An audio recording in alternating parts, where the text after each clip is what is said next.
Hello everyone, and let us start our exercise number 1.4 of class 7 NCERT. In this exercise we will be studying about division of integers. Okay, so question number 1, first part, let me do. So for the first part we will first divide the numbers whatever it is given, and then we will see about the sign. So of course 30 divided by 10 is 3. It is simple, I don't have to show it here. And since it is a single negative sign, so the negative sign will remain and the answer will be negative. Okay, see here student, it is just as simple as multiplication. Like in multiplication what we have done, negative and positive numbers are multiplied to get negative numbers. Positive and positive numbers are multiplied to get positive numbers, and negative numbers will multiply to get positive numbers. Similarly, the same situation is here, and just the difference is in place of multiplication we are doing divisions. Like negative numbers will be divided with positive numbers to get negative numbers. Negative and negative will be divided to get positive numbers. Positive and positive will be divided to get positive numbers. Understood? So we can do the rest of the questions like this. First of all, divide the numbers and we get 10, and then we will check about the sign, that is positive and negative are divided to get negative numbers. Understood? Similarly, here negative and negative numbers are divided, so the answer will be positive. Understood? And the next question is very easy, you will have to do it yourself. Let me do the E part. In this we will apply what? Bodmas rule. So we will solve the bracket first like this, and the answer will be negative. Understood? You don't have to show this step, actually I have done to make it clear for you. For F, you need to understand that 0 is divided with any number, then we will get only 0. Okay, but in the denominator should not be equal to 0. That you have to understand. So I'll do the last part of this question. In this also I will be using Bodmas rule and solve the bracket part first, and we will solve this. Negative and negative will get positive answers. Okay, so I hope you have understood this question and you can do the rest of the part which I have left for you.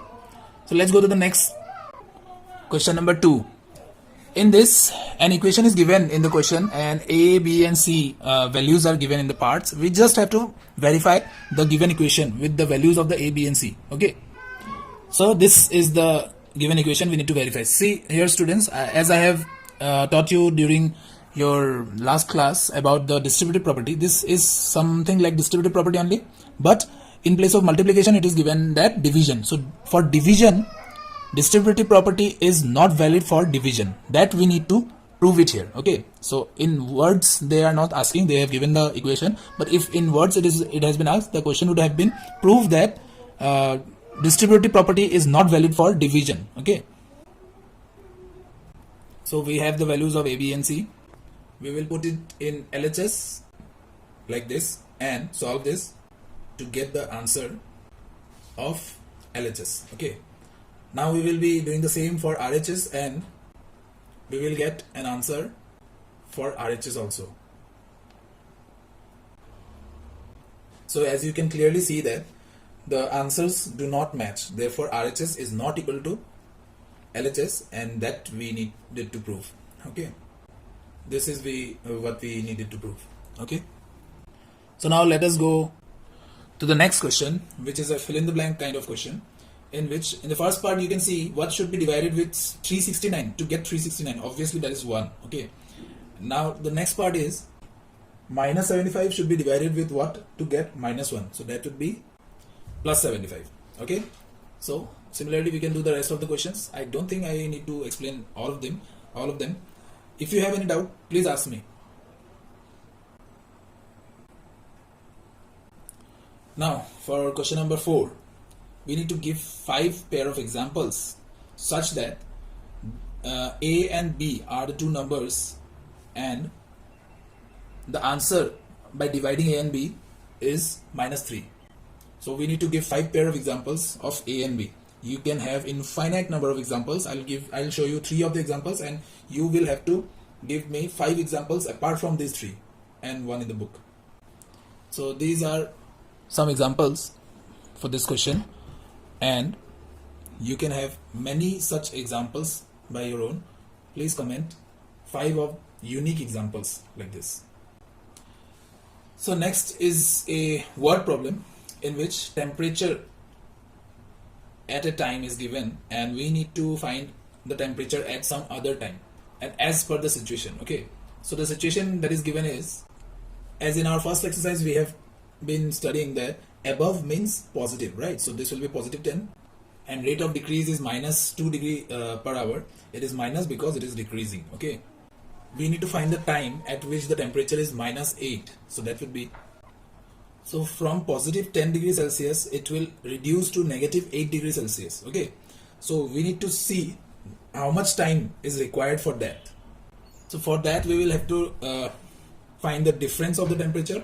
As I have already told you in the earlier exercises that difference is nothing but the subtraction of the first starting position and the final position. So starting position is plus 10 and the final position is minus 8. So we need to subtract these two like this. Okay, and what we will get is 18 degree. Now this is the difference of temperature from 10 degrees Celsius to minus 8 degrees Celsius. The temperature is decreased by 18 degrees Celsius. It is actually decreased by 18 degrees Celsius, so it will be negative only, but that is not required. The sign of the difference can be ignored and it will be 18. So now 2 degree per hour is decreasing and it is decreased up to 18 degrees of Celsius. So we need to find what is the time required for this, and that can be given by difference divided by rate. Okay, that can be given by difference divided by rate. So difference we have and rate we have. See, the negative and positive signs are not necessary because time will not be a negative one. Okay, time will be anyhow positive one only. So if you are taking positive 18, then you can take positive 2 degrees Celsius, and if you are taking difference as negative, then you can take the negative, because in both the cases it is decreasing. So decreasing word itself is explanatory for the negative sign, so you don't have to put negative here. Okay, so you can find it like this and your answer will be 9 hours. If you are putting one minus here, then also if your answer is minus 9, you cannot put minus 9 hours, right? You will not express time in positive or negative. You cannot express that because time can never go back, so negative time is not valid one. So answer will be anyhow 9 hours only. So from 12 noon, 9 hours means what will be the time at which minus 8 degree is observed. So temperature was minus 8 degree at 9 p.m. Okay, now in the next part we need to find the temperature at midnight. That means from 12 noon to 12 a.m. what is the temperature. So we need to see how much time is there from 12 noon to 12 a.m. So at midnight we have passed 12 hours from the starting, that is the 12 noon. Okay, so accordingly the temperature will decrease at the same rate. If it is decreasing, then it will be decreased up to minus 24 degree Celsius from 10 degrees Celsius, because at 12 noon it was 10 degrees Celsius, right? Positive 10 degrees Celsius. So we will just subtract the both the answers. Actually we will add, and this is negative 1, so we will be subtracting them. Therefore at midnight the temperature is 10 minus 24 degrees Celsius, that is minus 14 degrees Celsius. Did you understood, students? See, the question is very easy. You just have to remember the way of writing all the statements here. Okay, starting from here to we have to this, and understand. You have to understand this portion also, that it is difference divided by rate. We will get the time. Okay, and rest part I think it is easy. So if you have any doubt left after this question, please ask me. And coming to the next question, there is also a word problem which is of a class test of positive and negative marks. So if for correct answer we get plus 3 marks, and for incorrect answer we get minus 2 marks. This kind of test I will take once in your class, and there is no marking for unattempted question. Now the student Radhika scores 20 marks. Okay, so if she have 12 correct answers, then how many wrong answers? So we will find an equation here as per the question. So taking the number of incorrect question as x, we will find the equation to be, and for the correct question we have plus 3, and for the incorrect question we have minus 2, and then we will find that x will be, the minus will get cancelled and x will be equal to 8. Okay, so this was a method by using the simple equation concept.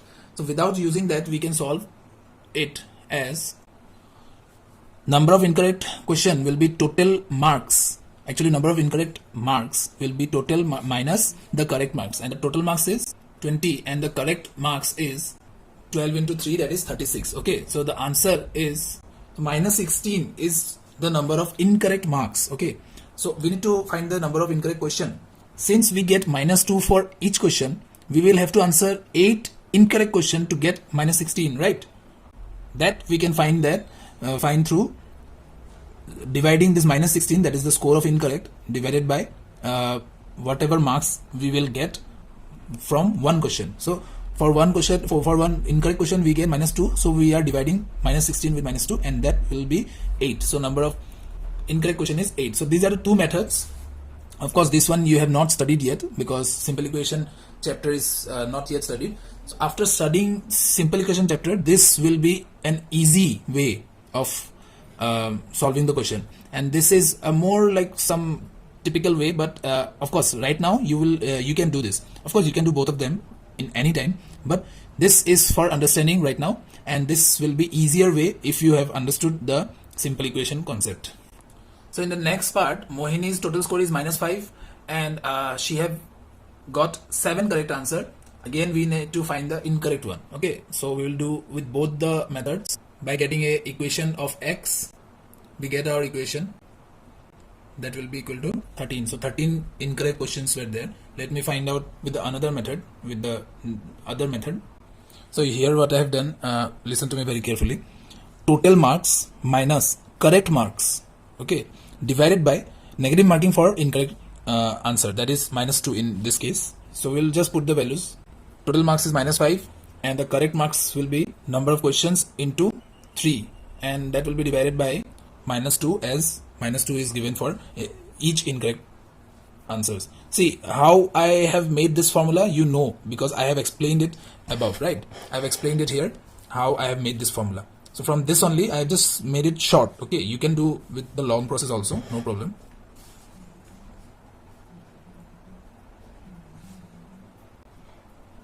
So of course the answer will be same, that is 13.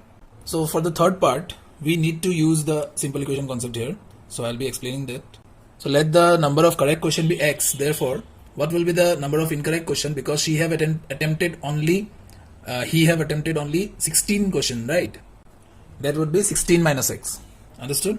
So now we will make the equation as per the question, and we will get this. See, 18 was the score he have got, Rakesh have got. Okay, now we'll just find the x.